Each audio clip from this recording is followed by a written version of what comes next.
Oke, selamat pagi para peserta webinar sekalian. Assalamualaikum warahmatullahi wabarakatuh. Pagi ini saya akan mencoba menyampaikan materi yang seharusnya disampaikan oleh Ibu Rifza. Karena beliau berhalangan hadir, maka saya akan menyampaikan materi terkait kebutuhan zat gizi balita di masa new normal. Oke, slide. Ini sedikit biodata saya, mungkin tadi sudah disampaikan oleh moderator kita. Selanjutnya slide. Nah, untuk kebutuhan gizi pada balita, kita masuk dulu dari mulai sejak di kandungan. Sejak di kandungan, setiap orang tua berusaha untuk memenuhi kebutuhan zat gizi buah hatinya. Karena masa-masa bayi dan balita merupakan masa emas pada tumbuh kembangnya. Pemberian zat gizi yang cukup pada anak di masa emas, terutama pada bayi dan usia 5 tahun, merupakan hal yang sangat penting karena pemenuhan gizi menjadi salah satu faktor yang berpengaruh terhadap kecerdasan dan juga perilaku bayi dan balita. Nah, di masa balita, pemenuhan zat gizi itu penting karena otak membutuhkan 20% energi lebih banyak, sehingga pemenuhan nutrisi yang lengkap dan seimbang sangat penting untuk dilakukan. Jika tidak, maka pertumbuhan dan perkembangan anak akan terhambat. Pertumbuhan anak itu dapat dilihat dari berat badan dan tinggi badan yang bertambah setiap bulannya, sedangkan perkembangan itu dapat dilihat dari aktivitas fisik, kognitifnya, termasuk kemampuan bergerak. Selain berperan penting terhadap tumbuh kembang, juga akan mempengaruhi kondisi seorang anak dan masa depan anak tersebut. Nah, untuk pengelompokan balita itu sendiri dibagi menjadi dua. Yang pertama adalah masa toddler, yaitu usia 1-3 tahun. Yang kedua adalah masa prasekolah, usia 4 sampai dengan 5 tahun. Nah, sekarang kita masuk ke kebutuhan energi dan zat gizi seorang bayi dan balita. Untuk kebutuhan energi dan protein pada bayi berdasarkan dengan berat badannya itu lebih besar daripada orang dewasa karena pada saat bayi dan balita masih mengalami pertumbuhan dan perkembangan. Untuk kebutuhan energi dan protein itu akan menurun seiring dengan bertambahnya usia, akan berbanding terbalik dengan kebutuhan zat gizi mikro akan meningkat seiring dengan pertambahan usia. Oleh sebab itu, kebutuhan zat gizi sangat dipengaruhi oleh status gizi seorang anak, yaitu bayi atau balita, aktivitas, dan ada tidaknya penyakit penyerta. Tujuan dari pemenuhan kebutuhan gizi pada bayi dan anak adalah pertama, secara otomatis untuk pertumbuhan dan perkembangan fisik dan psikomotor. Yang kedua, untuk melakukan aktivitas fisik sehari-hari. Yang ketiga, untuk memberikan zat gizi yang cukup bagi kebutuhan hidupnya, pemeliharaan dan pemulihan, serta untuk peningkatan kesehatan bagi seorang anak. Untuk kebutuhan energi sendiri, kita mengacu pada 3 cara. Yang pertama, dengan cara perhitungan angka kecukupan gizi atau AKG sesuai dengan umur anak. Yang kedua, metabolisme basal ditambah dengan aktivitas fisik. Yang ketiga, metabolisme basal dikali dengan faktor stres. Untuk di rumah sakit sendiri, kami lebih sering memakai untuk acuan yang pertama, yaitu angka kecukupan gizi berdasarkan sesuai dengan umur. Nah, perhitungan kebutuhan energi pada anak itu sebaiknya dihitung secara individualis berdasarkan berat badan ideal sesuai dengan tinggi badan aktual anak. Untuk mendapatkan berat badan aktual sesuai dengan tinggi badan aktual dapat digunakan grafik. Untuk anak usia 0-5 tahun kita bisa menggunakan grafik WHO, sedangkan untuk 5 tahun sampai dengan 18 tahun itu kita menggunakan grafik CDC. Nah, ini adalah tabel untuk kecukupan energi sehari untuk bayi dan anak berdasarkan dengan umurnya. Jadi, semakin meningkat umur seorang anak, maka kalori atau kebutuhan energi akan semakin menurun. Pada usia 0-1 itu kebutuhannya bisa sampai 110-120 kilokalori. Untuk 1-3 tahun bisa 100 kilokalori dan 4-6 tahun sebesar 90 kalori. Oke, slide. Nah, ini ada contoh kasus yang kita berikan untuk perhitungan kebutuhan energi. Seorang anak perempuan usia 4 tahun 6 bulan dengan berat badan 12 kg dan panjang badan 96 cm. Nah, untuk cara menghitungnya, pertama kita harus melihat grafik pertumbuhan WHO. Maaf, ini harusnya WHO-nya 2006 untuk usia 0 sampai 5 tahun. Nah, yang kedua kita lihat kolom, boleh slide selanjutnya. Nah, ini cara untuk menentukan berat badan ideal seorang anak. Karena tadi anaknya adalah seorang anak perempuan, maka kita ambil grafik atau tabel WHO sesuai dengan jenis kelamin dan umur anak. Nah, yang pertama diplotkan itu adalah panjang badan anak, yaitu 96 cm pada kolom panjang badan, ditarik ke median yang berwarna hijau, sehingga didapatkanlah berat badan anak atau berat badan ideal anak itu seharusnya 14 kg. Nah, untuk 14 kg ini yang akan kita gunakan untuk mengalikan dengan angka kecukupan sesuai dengan berat badan dan tinggi badan aktualnya. Oke, slide selanjutnya. Nah, ini kita masuk ke grafik yang selanjutnya untuk menentukan tinggi badan menurut umur. Kalau misalnya tadi usianya 4 tahun 6 bulan, itu diperkirakan umurnya sekitar 54 bulan. Nah, untuk berat tinggi badan idealnya harusnya 106,2. Tapi pada kasus ini anak memiliki berat atau memiliki tinggi badan 96 cm.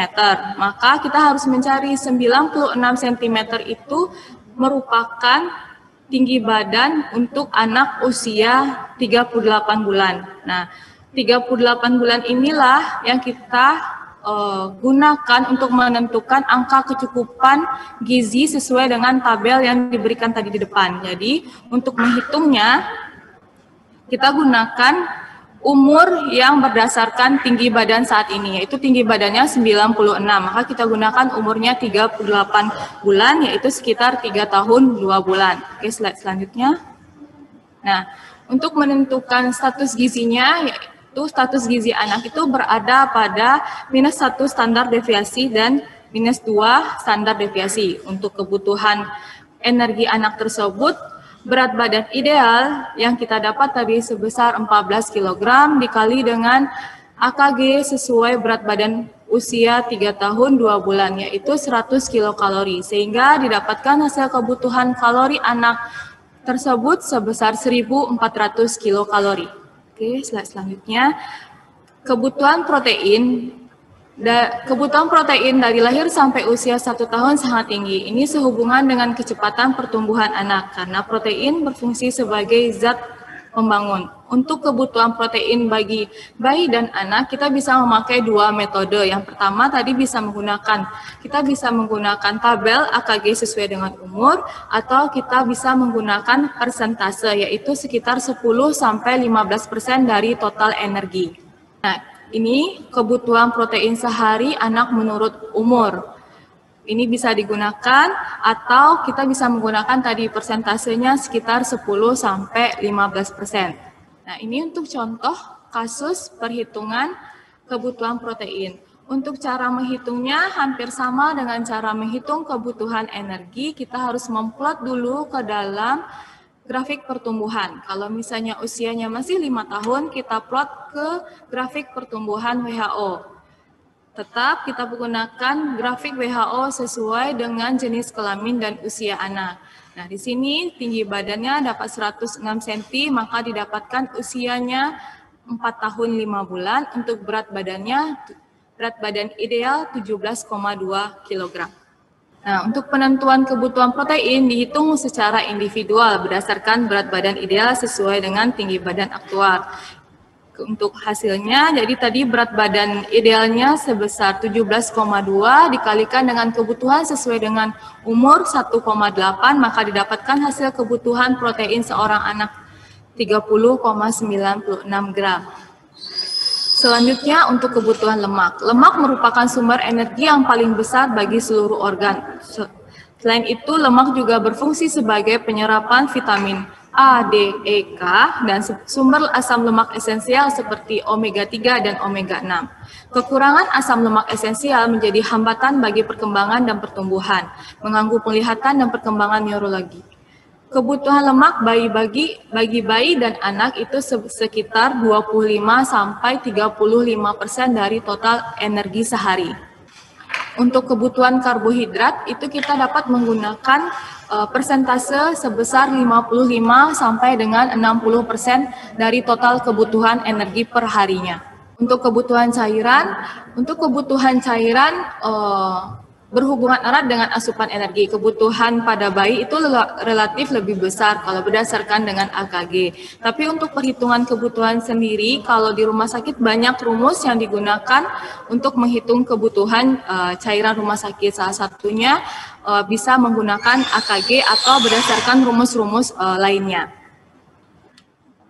Ini salah satu contoh angka kecukupan gizi bagi seorang anak. Kalau misalnya di sini dilihat kebutuhan cairan untuk usia 0 sampai 5 bulan itu berkisar 700 mili. Untuk usia 6 sampai 11 bulan itu berkisar 900 mili. Untuk usia 1 sampai 3 tahun itu berkisar 1150 mili. Makin tinggi usia anak, maka kebutuhan cairan yang dibutuhkan semakin besar. Selanjutnya untuk kebutuhan energi dan zat gizi di era new normal, dalam kondisi sehat dan aktivitas normal tidak ada perubahan angka kecukupan zat gizi. Dengan mencukupi semua kebutuhan zat gizi sangat diperlukan untuk menjaga agar sistem imun tetap terjaga dengan baik. Sistem kekebalan tubuh sangat berkolerasi dengan terpenuhinya nutrisi yang diperlukan oleh tubuh. Kecuali dalam kasus misalnya seorang anak atau seorang bayi dan balita yang memiliki status gizi yang bermasalah atau mempunyai penyakit lainnya atau penyakit penyerta yang memberatkan kondisi anak, itu baru kita tambahkan untuk penambahan faktor stres terhadap kebutuhan energinya. Untuk sistem imun itu baru aktif ketika ketersediaan zat penghasil gizi yang dibutuhkan oleh tubuh terpenuhi seperti karbohidrat, protein, lemak, vitamin, dan mineral. Oleh sebab itu, penerapan gizi seimbang dalam setiap menu makanan sangat diperlukan. Perbanyak konsumsi buah dan sayur dan beraneka ragam bahan makanan lainnya. Nah, ini ada piramida untuk pemberian makanan pada anak. Jadi pemberian makanan pada anak itu untuk pemberian lemak dan lain-lainnya itu agak diberikan sesuai dengan kebutuhan anak. Jadi semua pemberiannya harus disesuaikan dengan kebutuhan anak. Tapi untuk pemberian protein dan serat itu sangat penting untuk imunitas dan penjaga saluran cerna anak. Sistem imun yang kuat merupakan the real hero untuk menangkal dan melindungi diri dari infeksi, terutama infeksi virus yang ada pada saat sekarang ini. Untuk meningkatkan imun tubuh, sistem pencernaan harus sehat, karena 7% sumber imun tubuh terdapat pada sistem saluran pencernaan. 70% saluran pencernaan yang baik akan menyebabkan imunitas yang baik. Oleh sebab itu, menjaga kesehatan sistem pencernaan adalah salah satu kunci untuk menjaga sistem imun agar tetap optimal. Nah, untuk pemberian pola makan pada balita dapat dilihat untuk usia 0 sampai 6 bulan itu hanya diberikan ASI saja. Untuk usia 6 sampai 9 bulan, ASI dapat diberikan, tapi harus diberikan makanan pendamping ASI berupa makanan lumat. Untuk usia sampai 9 sampai 12 bulan, apabila ASI masih ada, maka ASI tetap diberikan, tetapi bentuk makanannya tidak makanan lumat lagi, diganti dengan bentuk makanan lembek. Untuk usia 1 sampai 2 tahun, apabila ASI masih ada, ASI masih tetap diberikan, namun makanan bentuknya diberikan sama dengan bentuk makanan keluarga. Untuk 2 tahun ke atas, maka bisa diberikan makanan keluarga sehari-hari. Selanjutnya, pedoman gizi seimbang bagi balita. Konsumsi berbagai jenis makanan meliputi padi-padian sebagai sumber karbohidrat, buah-buahan, sayuran, dan makanan rendah lemak.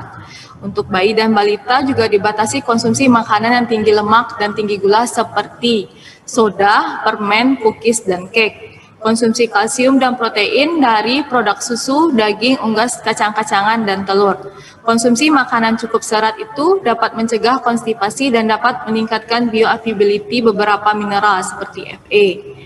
Dan selanjutnya, perbanyak konsumsi sayuran dan buah-buahan. Untuk pemenuhan cairan, dapat diberikan konsumsi, kalau misalnya anak, bisa diberikan 2 gelas susu per hari dengan 1 gelas jus per harinya. Ini bisa dijadikan sebagai makanan selingan, serta diberikan konsumsi air putih setiap makan dan snack. Lakukan aktivitas fisik minimal 60 menit per hari dan batasi aktivitas diam seperti menonton TV, main game yang terlalu lama.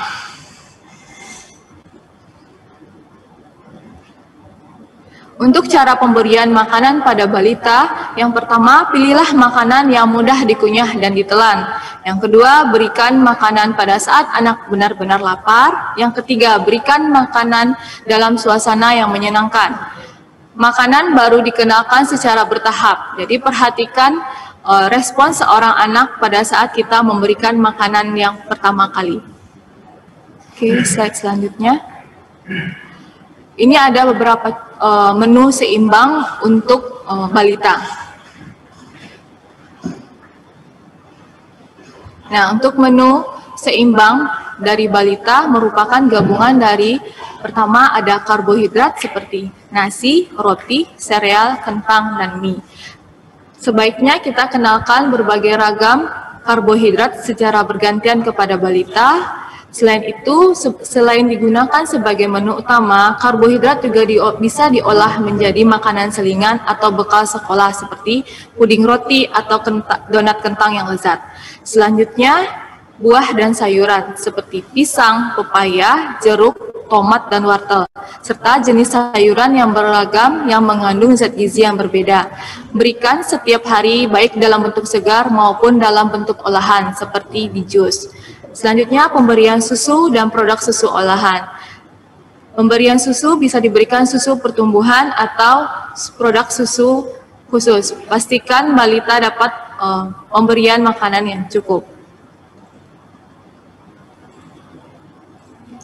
Untuk protein, contoh protein yang bisa diberikan kepada balita seperti ikan, susu, daging, telur, dan kacang-kacangan. Apabila seorang balita mempunyai reaksi alergi terhadap suatu jenis makanan, biasanya yang paling sering alergi itu adalah susu, telur, atau kacang-kacangan, maka pemberian harus segera dihentikan dan harus digantikan dengan sumber protein lainnya. Apabila ada seorang balita yang ada vegetarian, maka gabungkan konsumsi susu dengan minuman yang mempunyai kadar vitamin C tinggi untuk membantu penyerapan zat besi. Untuk lemak dan gula bisa diberikan dalam seperti makanan berupa minyak, santan, dan mentega. Tapi untuk penggunaannya sedikit dibatasi karena pada anak-anak pemberian lemak dan gula yang terlalu berlebihan tidak bagus untuk kondisi kesehatan anak. Fungsi lemak sendiri itu sangat penting untuk perkembangan otak. Pastikan untuk seorang balita mendapatkan kadar lemak esensial yang cukup untuk pertumbuhannya. Nah, ini beberapa makanan yang harus dihindari dan dibatasi untuk seorang balita. Yang pertama, makanan yang terlalu berminyak seperti junk food dan makanan yang berpengawet sangat dihindari. Gunakanlah bahan makanan segar untuk menu makanan keluarga, terutama untuk balita.